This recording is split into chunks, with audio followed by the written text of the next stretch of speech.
নমস্কার সবাইকে। আমি বাপি দেবনাথ ওরফে নীল। আমার আজকে থেকে একটা নতুন যাত্রা শুরু হয়, সেটা ত্রিপুরা থেকে ইউরোপ কান্ট্রি।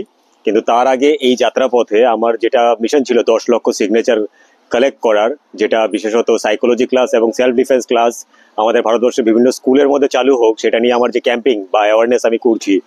আর ড্রাগ অ্যাডিকশনের উপর যে আমার কাজ হচ্ছে, সেটার আজকে আমার ত্রিপুরা রাজ্যের শেষ সীমানা 44 নম্বর জাতীয় সড়ক এবং 8 নম্বর হাইওয়ের যেটা শুরুর জায়গা, সেখান থেকে আমার শুরুটাও আজকে এখান থেকে হলো।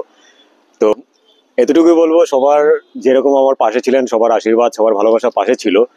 2024 14ই জুলাই মাউন্ট এভারেস্টের বেস ক্যাম্প পর্যন্ত সাইকেল নিয়ে পৌঁছতে পেরেছিলাম।